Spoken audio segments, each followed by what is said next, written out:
Steve, thank you for joining me on this episode of Pedalpocalypse. Pedalpocalypse. The concept being, if you were locked in an apocalypse, like we all have been, what would be the 3 pedals that you would take with you? I've always been a sucker for pedals, especially the more colorful they look, the better they sound. Well, maybe not, but the first one I would grab would be my Gemini distortion pedal. This was a signature pedal that I worked on with Ibanez some years ago. I love tube screamers and I love the DS1, but they need a little tweaking to my ear. So we kind of tweaked them a bit and made 2 pedals in one.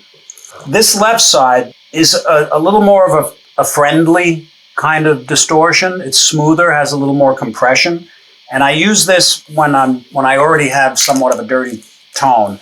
And it just adds a little bit, I just add a little bit of drive, and it just gives you that extra sustain. What I might do if I'm using a clean sound and I want to distort that, I take this right side, which is a very aggressive kind of a distortion, and I'll just crank the drive.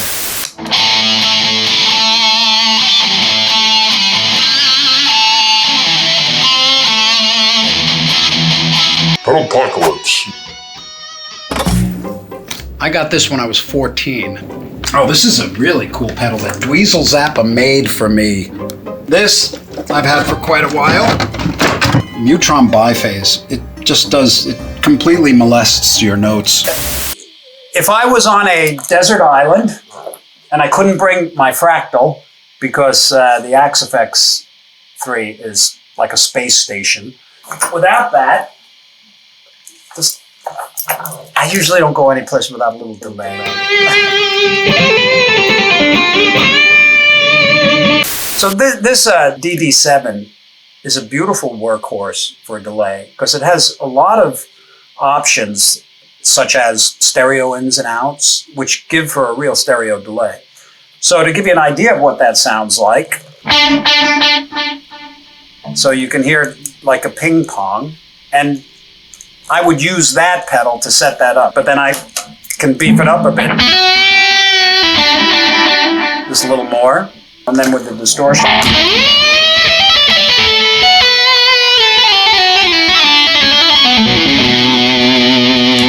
That's kind of my tone. This was one of my favorite effects for so many years. I got this so long ago when I was a kid. You know, you can put effects on an instrument and some people go, I don't really hear that, or what is that?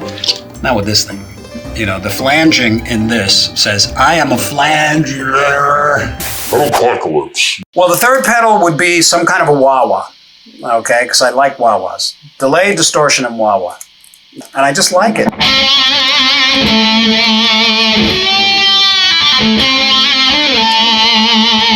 when you combine that with distortion and delay, you know, you get...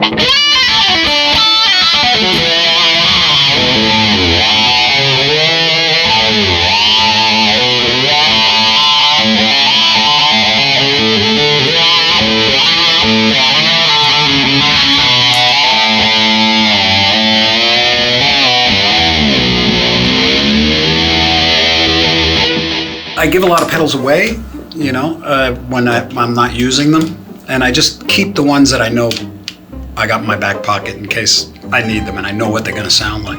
It's kind of like, you ever see guys that just build Harleys and they just personalize them with all these little things? That's what we do with our sound with pedals.